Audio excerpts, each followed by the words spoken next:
Salut les amis, j'espère que vous pétez la forme. Bon, je sais que vous raffolez des vidéos top 5, des vidéos classement. Du coup, je vous ai sélectionné les meilleurs smartphones à moins de 100 €. Donc, si vous avez un petit budget, ou que vous recherchez encore un smartphone d'appoint, ou encore pour une autre raison, alors vous tombez bien, c'est parfait. Alors si vous êtes prêts, c'est par ici que ça se passe. Mais juste avant, n'oubliez pas d'envoyer le petit pouce bleu, très important pour le référencement. Et si ce n'est pas encore fait, abonne-toi. Allez, let's go!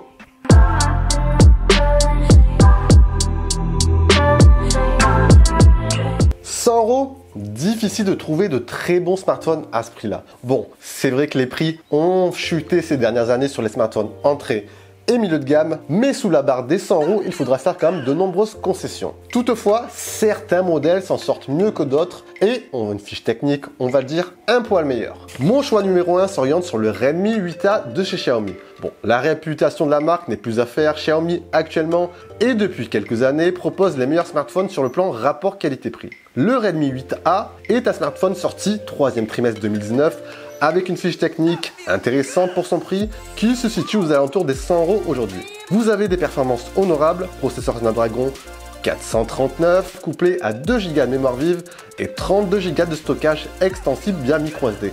On a un design simpliste mais dans l'air du temps, avec la petite encoche à l'avant qui fait office de selfie, un écran de bonne facture avec une dalle de 6,22 pouces et définition Full HD, donc suffisant pour regarder du contenu multimédia. Vous avez un capteur photo de 12 mégapixels qui ne fait pas de miracle. Sa force, elle va se situer au niveau de l'autonomie. On aura une énorme batterie de 5000 mAh, de quoi tenir facilement 2 jours. Mon choix numéro 2, le Redmi 7A. Bon, ce second choix a été facile, pourquoi ? En fait, le Redmi 7A est tout simplement la version précédente du Redmi 8A. Ce qu'il faut noter, c'est que l'évolution entre le Redmi 7A et le 8A est minime.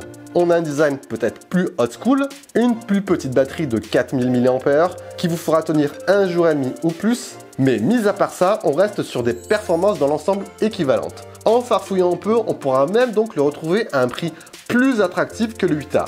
Bien sûr, si le design un peu plus vieillot ne vous dérange pas. Allez, choix numéro 3, le Nokia One Plus.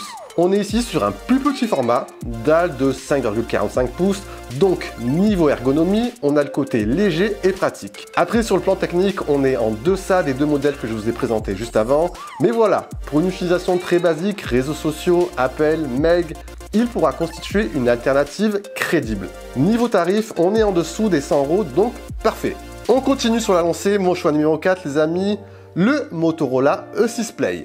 On est ici également sur un petit format compact, dalle de 5,5 pouces, l'écran est convenable, définition HD avec technologie LCD IPS, et niveau performance, on est sur une config processeur Mediatek couplé à 2 Go de mémoire vive et 32 Go de stockage qui est extensible via microSD. Comme je le rappelle, on n'est pas sur des smartphones où vous pourrez faire tourner des jeux 3D, on reste sur de l'utilisation basique. Niveau photo, on a un capteur de 13 mégapixels à l'arrière et pour le capteur selfie à l'avant, donc qui pourra permettre de prendre quelques clichés qui sont passables de jour. Au final, pour moins de 100 €, voire 90 parfois, ce Motorola peut faire l'affaire. On a également une surcouche assez pratique, donc le petit plus.